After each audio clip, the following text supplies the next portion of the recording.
지난 주간에 어버이날이 지나갔습니다. 빅데이터를 분석하는 다음 소프트라고 하는 업체에서 어버이날에 가장 부모님들이 받고 싶어하는 선물이 무엇일까 조사해 봤더니 1위는 현금이었습니다. 현금 여성이 3년째 독보적으로 부모님이 받고 싶어하는 그 선물 가운데 1위를 차지했고, 그 다음이 뷰티용품 또는 건강식품, 그 다음 차례는 이제 가구 제품 이런 것들이었다고 합니다.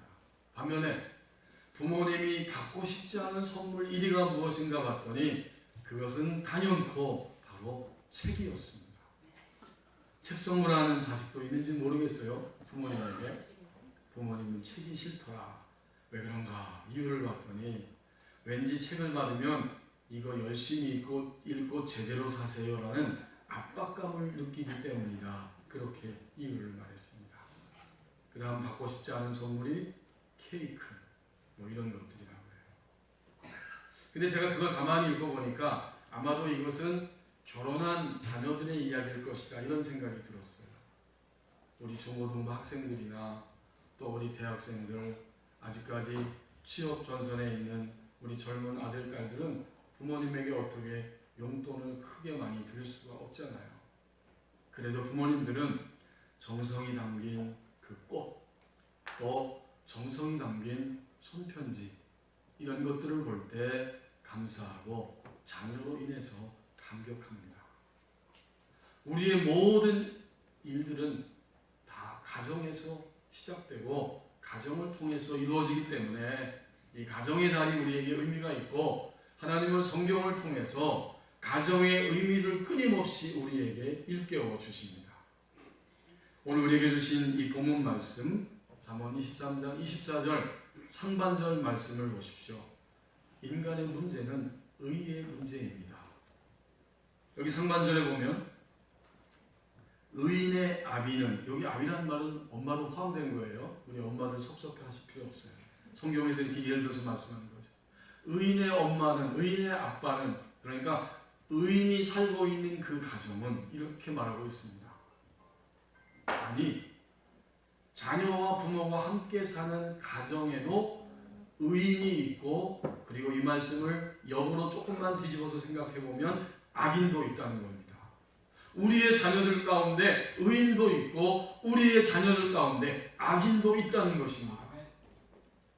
가정 안에서 이미 의의 문제가 시작되고 있습니다.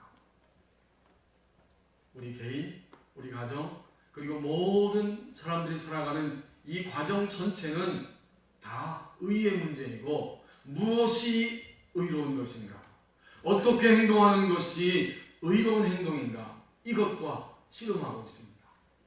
여러분 가만히 보세요. 오늘 내 마음이 불편한 것, 누구누구 때문에 불편한데 내가 보기에는 그가 의롭지 않은 거예요. 그래서 우리는 힘든 겁니다. 온갖 문제가 바로 이 의의 문제 속에 달려 있습니다. 그래서 오늘 성경 하나님 말씀은 가정에서도 의인이 있고 악인이 있다고 하는 사실을 이렇게 우리에게 보여줍니다.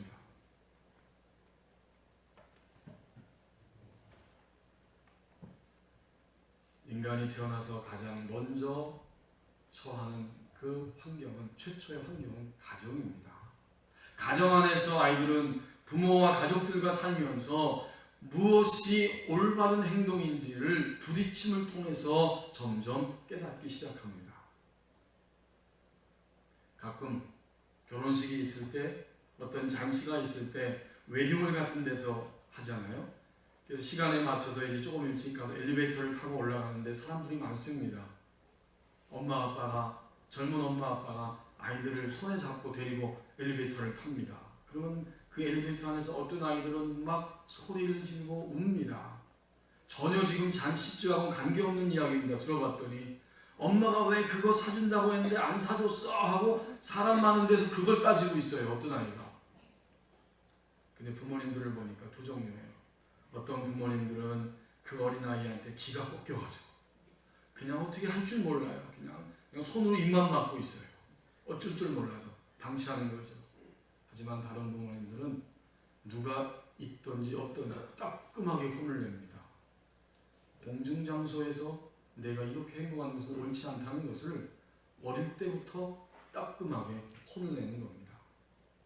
오늘도 우리는 작은 것부터 시작해서 큰 일까지 내가 왜 힘든가, 내가 왜 속상한가, 저 사람이 왜 화가 났는가, 모든 것을 다 가만히 들여다보면 결국은 누가 옳으냐, 어떻게 행동하는 것이 옳은 것이었는데 라고 자신에 대해서, 사람들에 대해서 섭섭하기 때문에 화가 나 있습니다. 상처를 입습니다.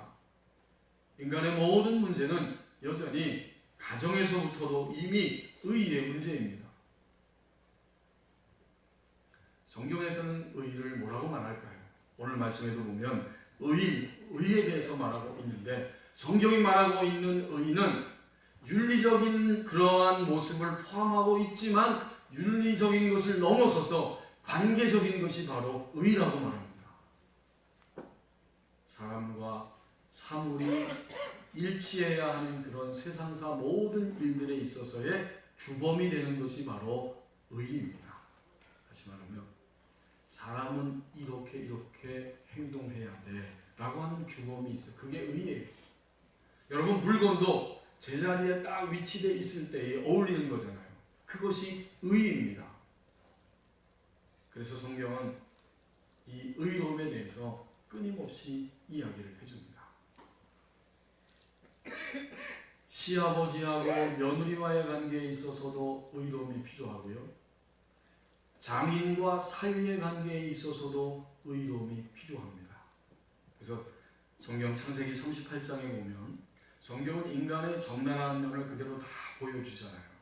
도덕책이 아니기 때문에 인간이 어떤 존재인지를 보여주면서 인간이 그래서 가능성이 없고 하나님의 은혜로만 구원받는 존재가 인간임을 알려주는 책이 성경이기 때문에 창세기 38장 1절부터 쭉 읽어보면 야곱의 12 아들들 가운데 유다가 있었고, 유다가 이제 어른이 되어서 그가 결혼을 하고 자녀를 셋이나 낳습니다.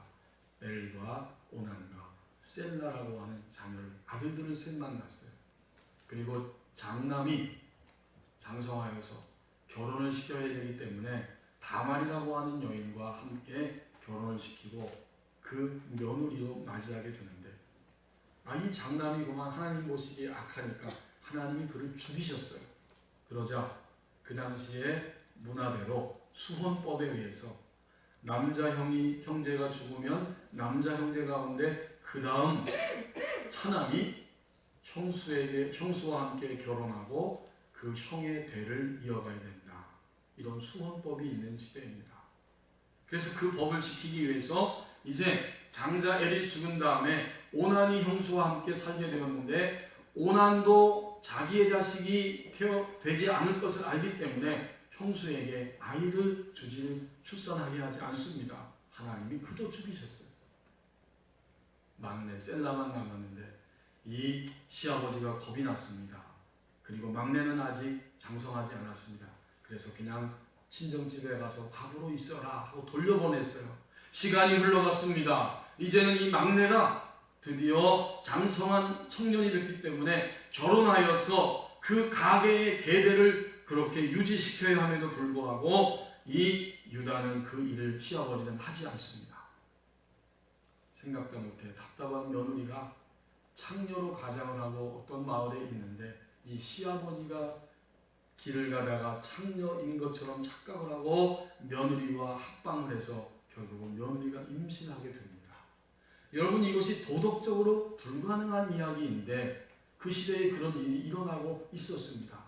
마침내 소문이 나기를 유다에게 너희 며느리가 임신했다. 그래? 그러면 끌어다가 돌로 쳐서 죽여야 된다.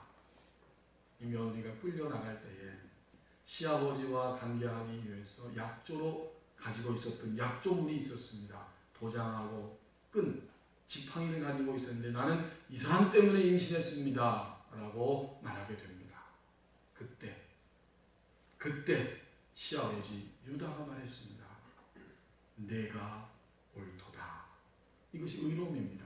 그래서 창세기 38장 26절 말씀에 보면 유다가 이렇게 말하는 장면이 나옵니다.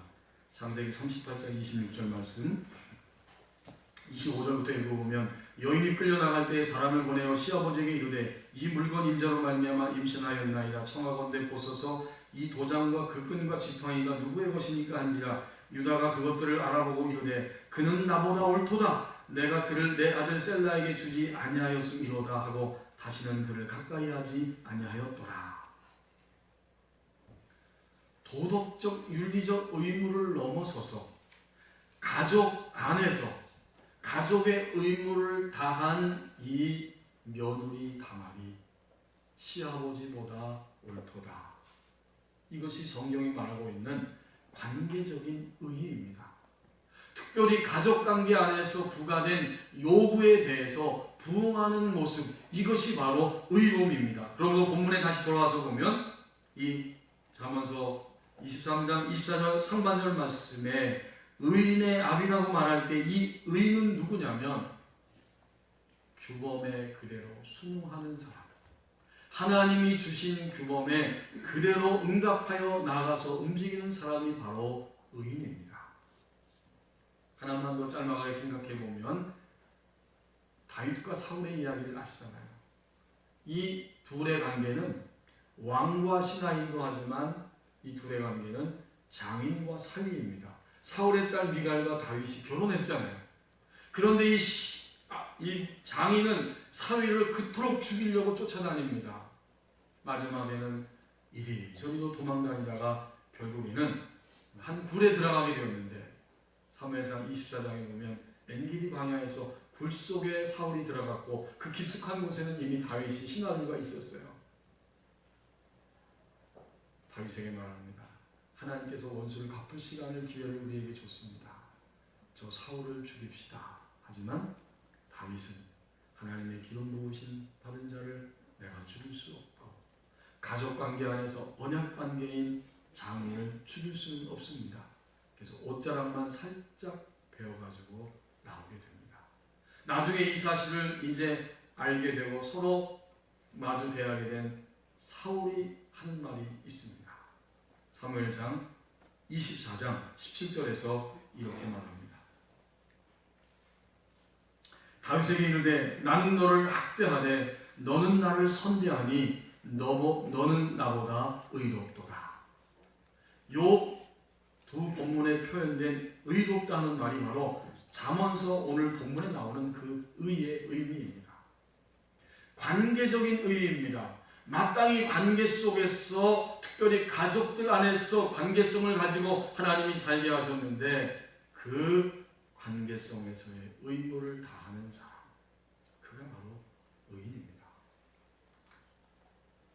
여전히 인간의 문제는 작은 것부터 시작해서 큰 것까지 모두가 다 의의 문제입니다. 24절 중반절 말씀을 보십시오. 부모는 이미 생명의 부여자로서 의인이라고 말씀합니다. 의인의 아비는 어떻게 되는가 보았더니 크게 즐거울 것이요. 의인의 부모는 크게 즐거울 것이다. 여러분, 부모는 자녀를 낳고 기르고 일생 동안 애쓰면서 늙어가기 때문에 이미 부모는 자녀를 통해서 크게 즐거워해야 하고 자녀를 통한 즐거움을 얻어야 하고 그리고 마땅히 그것은 부모의 길이면서 하나님이 그렇게 예비하신 것이고 부모에게는 그런 자격이 있습니다. 그런 측면에서 부모는 이미 의인입니다. 우리 인간에게 필수적인 물은 위에서 아래로 흘러내려가는 것처럼 하나님께서는 부모님을 통해 인간의 생명을 탄생케 하셨습니다. 부모는 생명을 낳고 길러갑니다. 그리고 점점 늙어갑니다. 그러면서도 끊임없이 낳은 자식들을 이 세상에서 먹고 입고 또 교육시키면서 생명을 유지하며 살아갈 수 있도록 부모는 일평생 동안 생명을 부여하는 존재입니다. 그렇게 일생 동안 애쓰며 가슴앓이 하는 것이 바로 부모의 삶입니다. 하나님께서는 인간을 창조하시고 하나님의 창조 질서 안에서 부모를 통해 인간을 탄생하게 하셨기 때문에 부모는 이미 의로운 그러한 의인의 존재입니다. 이것이 바로 부모님의 의로움입니다. 제가 얼마 전에 서울에 있는 그 목사님을 뵐 일이 있어서 찾아갔습니다. 서울 마포에 있는 그 쌍용 아파트에 꼭대기 20층에 사시는 목사님을 뵙고 인사를 하고 이제 내려오고 있었어요. 17층에서 엘리베이터가 멈추는 거예요. 그래서 한 사람이 타는데 보니까 20대 중반의 여자 청년이 타더라고요. 그 다음 또 엘리베이터가 쭉 내려가다가 10층에서 멈췄습니다. 이번엔 시간이 좀 걸려요. 그래서 이게 시간이 몇 번이나 봤더니 엄마의 목소리가 들린다. 얘들아 빨리빨리 타야 된다 하고 애들을 우르르 몰고 오는데 엘리베이터 안으로 들어온 걸 보니까 자녀가 셋입니다. 나이도 많지 않은 엄마 같은데 자녀가 셋이에요. 모두 다 초등학교도 안 들어갔어요. 이렇게 얼핏 볼 때. 그런데 자전거 한 대씩 자전거 세 대를 가지고 엘리베이터 안으로 들어오느라고 시간이 걸립니다.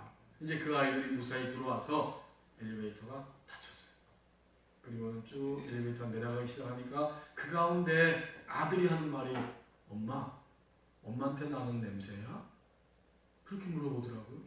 그래서 엄마가 대답하는 말 가만히 있다가 엄마도 한때는 향기 나는 때가 있었는데 이 젊은 엄마가 이렇게 얘기하더라고요. 여러분 무슨 이야기인지 이해가 되시죠? 20대 중반의 어떤 청년 자매가 탔는데 그 꼬맹이 아이들이 타고 보니까 향기가 나는 거예요. 그래서 엄마 냄새야 그랬더니 엄마가 가만히 그 말을 듣고 있다가 나도 한때는 향기 나는 때가 있었는데 그래서 제가 그 엄마를 다시 쳐다봤더니 아직도 20대 후반이나 됐을까 30대 초반 정도 된 거 아직도 향기 나는 때인 것 같아요. 그리고 보니까 밑에는 추리닝 바지를 입었어요. 위에는 그냥 티를 하나 입었더라고요. 그리고는 아이들을 데리고 공원에 가서 이제 자전거를 태우고 아이들하고 놀아줘야 할 그런 시간이 된 것입니다. 저는 그 장면을 보고 엘리베이터를 타고 내려오면서 그런 생각이 들었습니다. 낳고 기르고 또 애를 쓰며 가슴앓이 하는 것이 엄마의 인생, 아빠의 인생, 부모님의 인생이구나. 저 엄마가 나도 향기 나는 때가 있었다고 말했지만 앞으로 저 아이들이 초등학교 가고 중학교 가야 되고 고등학생 돼서 그 대학 입시나 또는 사회 진출 때문에 가슴이 아플 것이고 이제는 때가 되어서 결혼시켜야 되는데 아이고 결혼이 다가 아니구나. 결혼시키고 나면 또 아이들이 제대로 손자 손녀가 태어날까 그것 때문에 가슴앓이 해야 되고 평생 동안 가슴앓이 해야 할 일들이 저 엄마에게는 아직도 많이 남아 있는 것인데 여러분 부모는 낳고 기르고 또 길러가면서 자녀들에게 끊임없이 생명을 유지하도록 애쓰며 수고하며 가슴앓이합니다. 이것이 바로 부모들의 삶입니다. 그러므로 성경은 이미 말합니다. 부모는 자녀로 인하여서 즐거워해야 한다. 이것은 마땅히 자격이 있는 것이고 그래서 이미 부모는 의인이라고 말씀합니다. 부모님은 의로운 거예요. 하나님이 창조 질서 안에서 부모님을 태어나게 하셨고 부모님을 통해서 자녀가 출생되게 하시면서 부모님은 끊임없이 생명을 부여하는 존재로 이 땅에 살아가게 하셨습니다. 그래서 부모는 의인입니다. 부모와 자녀와의 관계는 여기에서부터 출발하는 겁니다. 우리의 부모님들은 위기 속에서도 강합니다. 서울대 박동규 교수님이 자기의 부모님에 대해서 그리워하는 글을 읽은 적이 있습니다. 이 박동규, 그가 초등학교 6학년 때 6.25가 터졌습니다. 아버지는 공산당 치하에서 더 있을 수 없어서 가족들을 이끌기 위해서 먼저 남쪽으로 내려가게 됩니다. 한강을 건너서 남쪽으로 내려갔어요. 그리고 동규에게 엄마 말 잘 듣고 집 잘 지키고 있어라. 그리고 내려갔습니다. 한 달이 지나도록 국군들이 분명히 올라올 것 같은데 소식이 없고 공산당의 치하에 있기 때문에 이 엄마가 너무 힘듭니다. 그래서 안 되겠다. 우리 아이들과 함께 한강을 건너 남으로 내려가야겠다. 이런 생각을 하게 되었답니다. 드디어 밤에 이제 6학년 된 아들, 첫째 아들, 그리고 5살 배기 된 여동생, 젖먹이 남동생, 엄마 이렇게 함께 보따리를 쥐고 밤에 걸어서 집을 떠났습니다.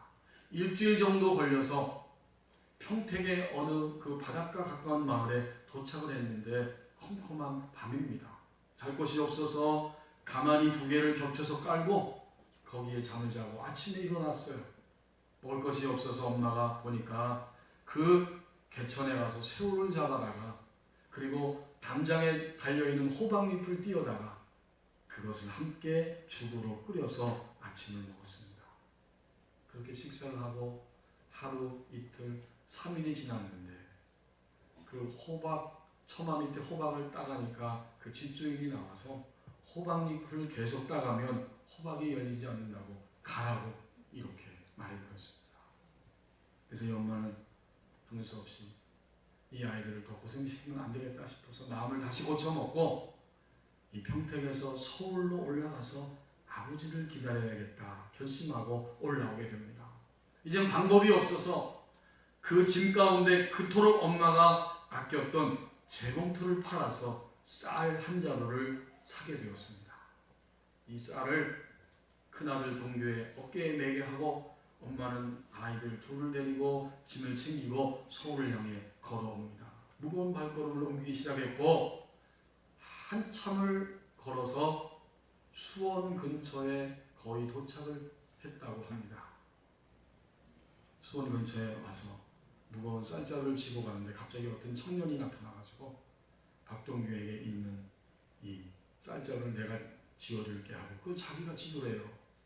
그래서 그런가 보다 하고 쫓아가는데 이상한 겁니다. 계속해서 발걸음이 빨라집니다. 점점 더 앞으로 가다 보니까 갈림길이 나타났는데 이때 동규는 내가 어머니를 여기서 기다려야겠구나 생각이 들어서 그 청년에게 쌀자루를 달라고 소리를 질렀습니다. 하지만 들은 척도 하지도 않습니다. 이제 저 청년을 쫓아가면 어머니를 잃을 것 같고 여기에 앉아있자니 쌀자루를 잃어버릴 것 같습니다. 어쩔 수 없어서 전전긍긍하고 있는데 그 젊은이는 이미 사라져버렸고 한참 후에 약 1시간 정도 후에 엄마가 아들이 있는 곳에 도착했습니다.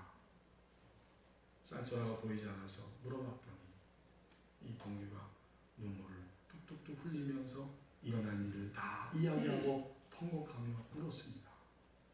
엄마는 그 이야기를 듣고 묵묵히 듣고는 아무 말도 하지 않고 동규의 머리를 쓰다듬으시면서 이렇게 말했습니다.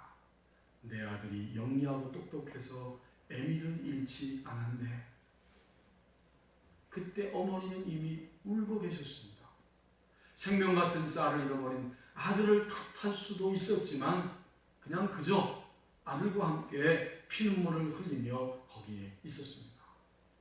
바로 그날 박동규 교수님은 이렇게 회고합니다. 그날 밤 우리는 조금 더 걸어가 어느 농가 마을에서 잤다. 어머니는 어디에 가셔서 새끼손가락만한 삶은 고구마 2개를 얻어오셔서 내 입에 넣어주시고 내 아들이 영리하고 똑똑해서 아버지를 볼 낯이 있지 하면서 또 우셨다. 어머니 눈물을 본 거예요. 그는 그것이 평생 가슴에 아픔과 고마움으로 남게 됩니다. 그래서 이렇게 말합니다. 그런 위기 상황에서 생명줄 같던 쌀을 바보같이 다 잃고 누워있는 나를 영리하고 똑똑한 아들이라고 칭찬해 주시다니 그 후 어머니에게 영리하고 똑똑한 아들이 되는 것, 이것이 내 유일한 소원이 되었다. 내가 공부를 하게 된 것도 결국은 어머님께 기쁨을 드리고자 하는 소박한 욕망이 그 토양이었음을 고백하지 않을 수 없다. 그리고 어머니가 돌아가셨을 때 이 박동규 교수는 어머님의 그 사랑을 기억하면서 평생 어머니가 그립고 보고 싶다고 이야기합니다. 그리고 이렇게 마지막 부분에서 결론적인 이야기를 합니다. 나는 시장바닥에서 내 머리를 붙들고 공부하는 사람이 되라고 울던 어머니를 잊은 적이 없다. 오늘의 나를 만든 것은 바로 어머니였다. 기쁨과 슬픔, 보람과 희망, 어디에서나 내 삶의 중심을 좋은 곳으로만 이끌던 어머니, 나를 만든 어머니가 지금도 보고 싶다. 우리를 낳고 기르시고 점점 노쇠해가면서 흰머리가 하나둘 생기는 부모님들을 우리는 보고 있습니다. 자식은 기쁨입니다. 자녀가 커갈 때 그 모든 순간순간이 귀합니다. 그래서 우리 젊은 엄마들은 어떠하든지 그것을 카메라에, 핸폰에 담으려고 애를 씁니다. 아이들이 쑥쑥쑥 커갑니다. 부모는 너무 기뻐요. 하지만 어느새 부모는 노쇠해지고 흰머리가 늘어만 갑니다. 이 모든 과정들을 보면서 하나님의 창조 질서를 우리는 확인합니다. 낳으시고 길러주시고 평생 동안을 생명의 부여자로 살아가시는 우리의 부모님들, 이미 부모는 생명의 부여자로서 의인이라고 말씀합니다. 이제 24절 하반절 말씀을 보십시오. 여호와를 경외하는 자녀가 부모님을 즐겁게 한다고 말씀합니다. 지혜로운 자식을 낳은 자는 그로 말미암아 즐거울 것입니다. 그러니까 지혜로운 자식을 낳았습니다. 그리고 지혜로운 자식을 둔 부모의 모습을 이렇게 그려주는 겁니다. 이 지혜는 무엇일까요? 이것은 앞에 상반절에서 말한 의인과 같은 개념입니다. 하나님과의 관계성과 사람과의 관계성이 온전하게 된 의인이면서 그래서 그는 지혜로운 자고 결국 의인과 지혜로운 자는 잠언서 전체를 관통하고 있는 의미처럼 여호와를 경외하는 사람입니다. 자녀가 하나님을 두려워하면서 섬기는 모습을 볼 때 그리스도인 부모는 마음에 즐거움이 있습니다. 그러니까 우리 교우들도 그러시잖아요. 우리 아이가 교회 안 나와서 참 속상합니다. 우리의 딸이, 우리 아이들이 신앙을 가지고 하나님께 먼저 와야 되는데 이 아이들이 오지 않아서 제가 속상합니다. 이런 이야기 종종 우리 부모님들이 하십니다. 부모가 세상을 떠나기 전이라도 우리의 아이들이, 우리의 자녀들이 하나님을 두려워하며 섬기며 일생 동안 하나님의 손에 이끌리는 그 신앙의 모습을 볼 때 그것이야말로 부모에게 가장 큰 기쁨과 즐거움입니다. 여호와를 경외하는 자녀는 부모님에게 기쁨을 주는 거예요. 하나님을 두려워하며 섬기는 자녀, 그는 부모님에게 기쁨을 드리게 되고 동시에 바로 그가 의인이 됩니다. 하나님을 경외하는 만큼 부모님을 바로 보고 바로 사랑하고 존경하며 부모님께 효를 다할 수 있기 때문입니다. 자녀의 의로움은 바로 그것입니다. 하나님을 두려워하며 섬기면서 그러다 보니 당연히 부모님을 존중하고 존경하며 사랑하는 자리까지 진정한 의미에서 효를 다하는 자녀가 됩니다. 이것이 바로 자녀의 의로움입니다. 하나님께서 세상을 창조하셨습니다. 인간과 피조물을 창조하시고 하나님은 관계적 존재가 되신 것입니다. 하나님 홀로 존재하는 것이 아니라 하나님과 피조물 그리고 피조물된 인간과 함께 이 세상 가운데 역사 가운데 우주 가운데 존재하시는데 인간이 구원받을 수 있는 유일한 일은 하나님 편에서 하셔야만 합니다. 그러므로 성경은 하나님이 예수 그리스도를 통해서 인간을 구원하심으로 하나님 자신이 해야 할 일을 하셨기 때문에 사람들은 고백하기를 하나님은 의로우신 분입니다. 하나님의 의는 여기에 나타났어요. 하나님은 인간과 피조물과의 관계성 안에서 마땅히 행해야 될 규범, 하나님만이 하실 수 있는 규범, 바로 인간의 구원을 이루셨기에 의롭습니다. 부모는 이 땅에 태어나서 자녀를 낳고 기르고 노쇠해가면서까지 자녀를 양육하며 애씀과 수고와 가슴앓이를 하면서 생명의 부여자로 살아가셨기 때문에, 살아가고 계시기 때문에 부모는 의롭습니다. 이것이 부모의 의로움이고, 자녀의 의로움은 무엇이겠습니까? 하나님을 두려워하고 섬기는, 하나님을 경외하는 존재가 되면서 부모님을 진정으로 존경하고 사랑하고 효를 다하는 자리에 가게 될 때, 그것이 바로 자녀의 의로움입니다.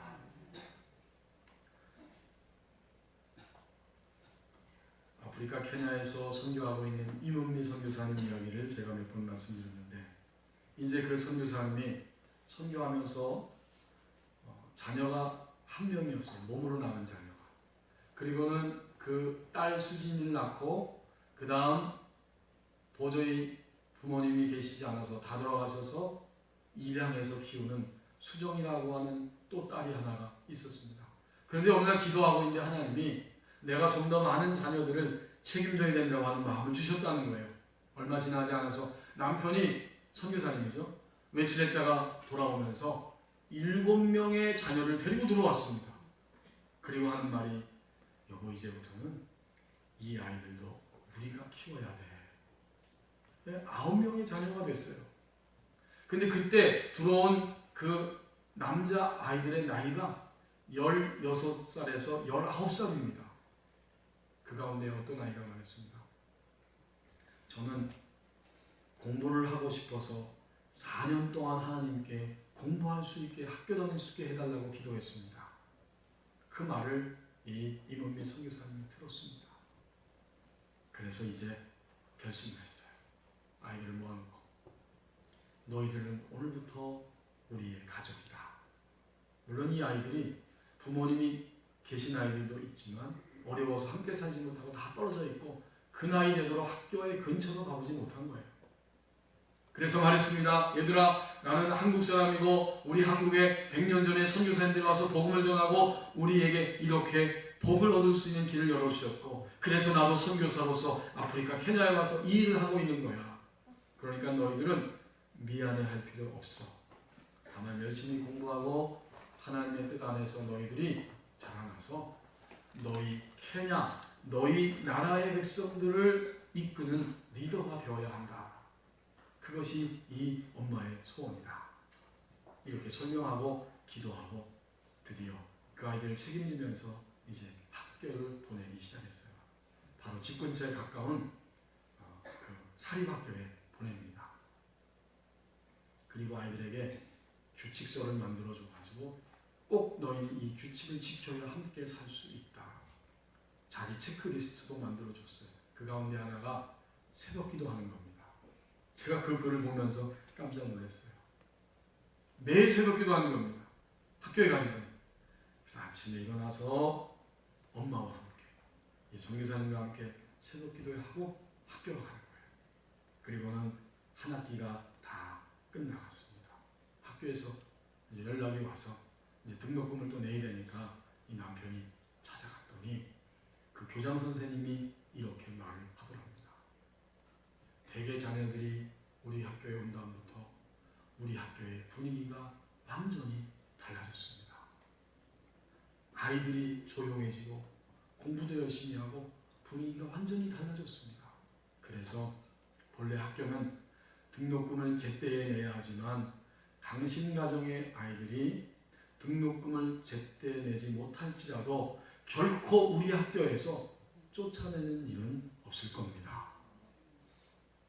아니 여러분, 9명의 자녀를 선교사님이 용돈 주고 학비 주고 하는 게 쉬운 일이에요. 그래서 너무 기뻤습니다. 감사했습니다. 자녀들이 집에 돌아왔을 때에 물어보았습니다. 너희가 어떻게 했길래 학교 분위기가 좋아졌니? 엄마, 우리가 나이가 많잖아요.